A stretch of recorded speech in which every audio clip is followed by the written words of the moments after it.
Are you ready to establish strong habits and routines, which are essential for anyone planning to transition into full-time or part-time RV life? These routines help us ensure we are financially secure, physically prepared, and mentally organized when the time comes to hit the road. So let's ditch the ordinary and start living the RV dream. One of the things that I have found is that while it's hard enough to plan because you have all these different thoughts and ideas coming at you, the hard part really starts when you have a plan. How do you stay focused on it? And I found, for me at least, it really requires setting up some habits and some strong routines that help remind me of not only what I'm doing, but where I'm going and why I want to go there. So I thought today what I would do is share with you some of the habits that I've established that's keeping me focused and keeping my why in front of me on a day-to-day basis. So whether you're already out there traveling or whether it's just a dream for you or you're actually planning to hit the road fairly soon, I believe these essential habits that I'll share today will actually help you not only before you hit the road, but while you're on the road. Number one for me is a morning routine. It sets the tone for a productive day. Yes, for my RV planning and adventures and all of that, but just for my life in general. And it helps to keep things in balance. I don't stay in dreamland all day, but I don't stay in the practicalities of the day either. So remember that calendar, those daily schedule kinds of things I shared with you. If you have something like that, and the very first thing you do in the morning is to review your day, you're going to be ahead of most people who start out thinking about what they did wrong yesterday and what's going to happen today, rather than how you can really be productive and successful today. Reviewing your morning schedule keeps you on time, on task. It helps you not to forget appointments. And come on, we're all getting a little bit older and we do forget things sometimes. And any important deadlines that we have before us. The second thing I do every morning is check my balances. Now, last week we talked about our savings accounts and the different kinds we have. Well, we want to make sure that we are not overspending. We want to make sure that the bills that we paid are actually registered in our checking account. We want to make sure that our savings is put in the appropriate place. So on a daily basis, I just monitor. I just go in very quickly, check the different accounts to make sure that the money is where it's supposed to be and the amount it's supposed to be. So if I have inadvertently used my debit card for something I hadn't planned on, then I might need to make some adjustments. For instance, one of the things that I did this week, which I'm only sharing with you because you're my friends, I locked my keys in the car. Yes, but here's the worst part. Izzy was in the car. And I have one of those automatic key fob things, and it has never allowed me to lock the door if the key fob is still in the car. But it did this time. And I just panicked. I was ready to break the window, but I was actually at the hospital where my brother is getting rehab. And they talked me into calling a locksmith who came very quickly and was able to unlock the car and I could get Izzy out. But it cost me a penny or two. So I had to go in and readjust my account. So don't hold that against me. I didn't mean to lock Izzy in the car. And yes, it's summer, and yes, I feel guilty, so enough said, okay? The next thing I want to do on my today is to write down my MIT. And my MIT are the most important tasks, usually 3 of them, in order of importance. So number 1 is the one thing, if I do nothing else today, that I want to get done. So that's going to be the thing I'm going to spend most of my focus, most of my time, most of my attention on. But the other 2 things that are on that MIT list are also really important to do. If I get nothing else done, that's okay. And if I only get 2 of those MIT tasks done, the 3rd one automatically goes over to the next day. Because it wouldn't be on there as one of the most important things to do today if it wasn't important to complete this week. Your MIT for today might not be 3 important things, obviously, about your RV plan. Because if you're like us, you're a couple years out, and that's not critical to do today.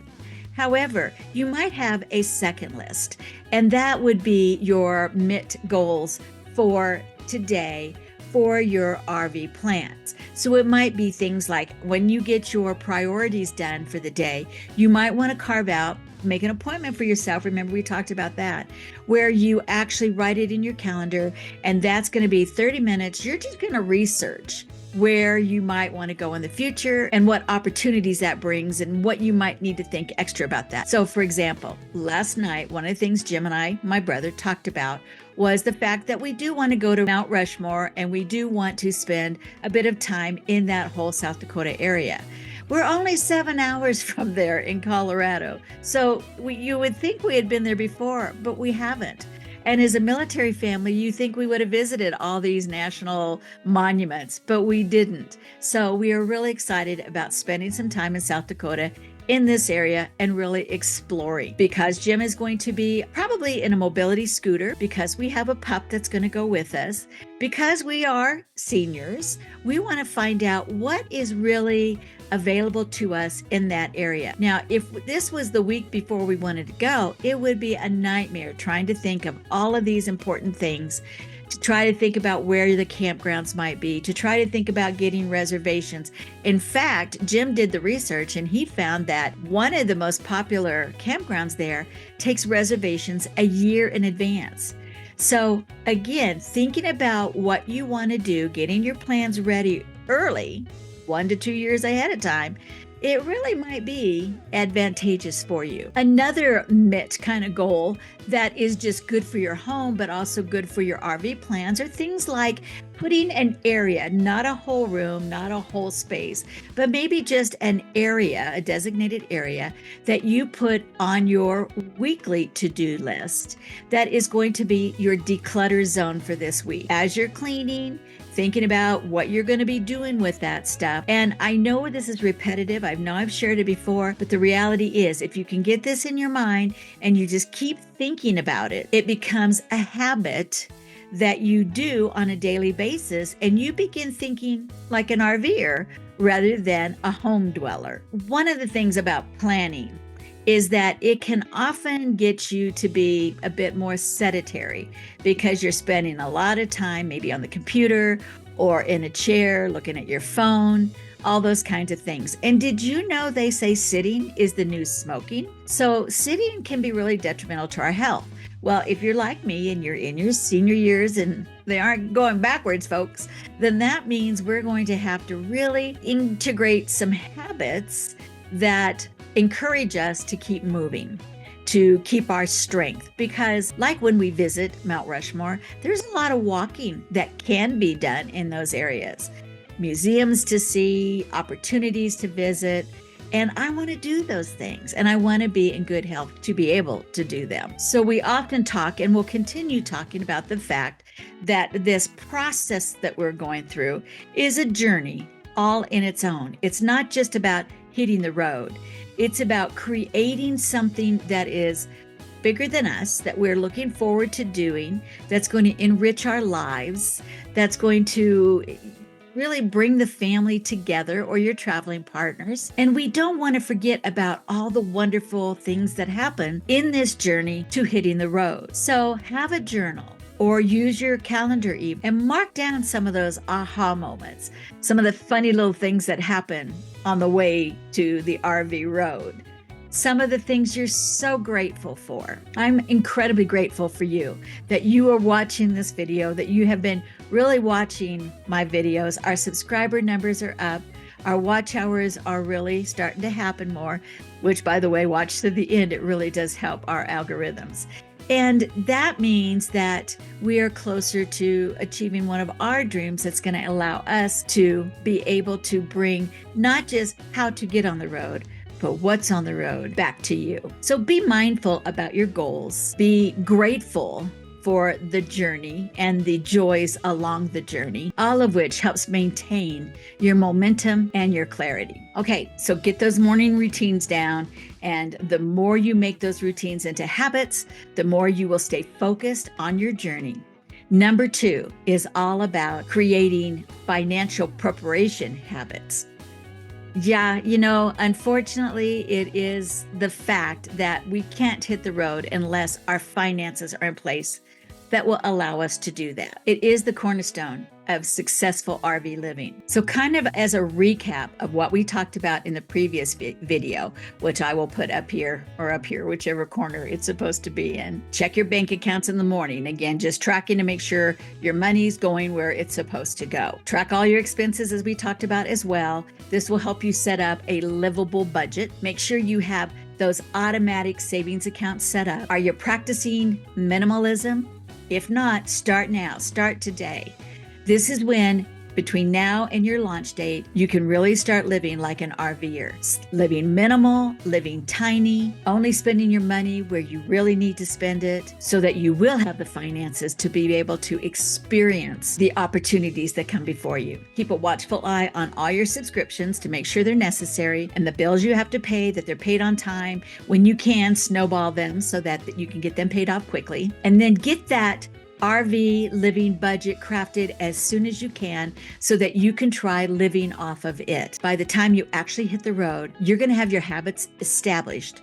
And when you get on the road, it's not even going to be something you have to learn to live with. You're already going to know how to live within it. Okay, so that's a recap on the finances.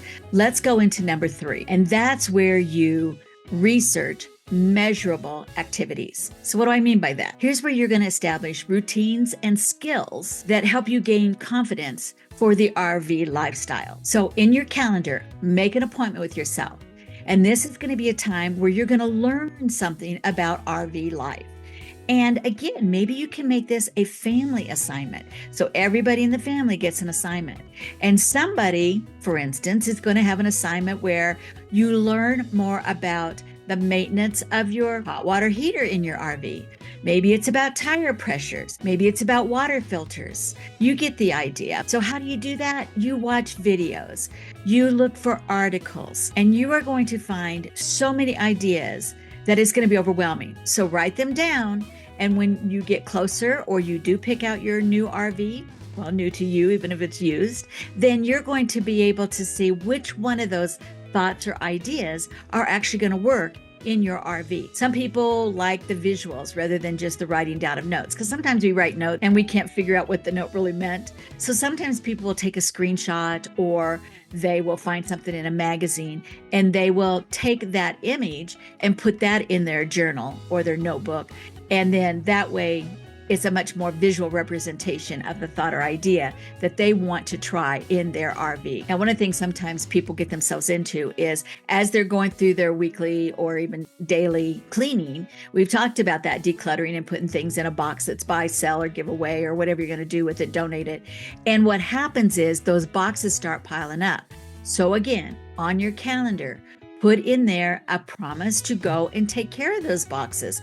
Once a week, once every other week, once a month, you decide what's best for your schedule and your family. Another idea is start practicing meals that you're going to be able to make in your RV and the way that you'll make them in your RV. You stay tuned because we're going to start a cooking series that I'm going to be able to show you some of the things that I do. Now, I am not a chef. I am not a gourmet cook, but I'm going to share with you what I've got. And maybe some of you will be willing to share how you do some of your cooking that will be great for RV life. And again, your health maintenance, making sure that you get your annual checkups, keep yourself healthy.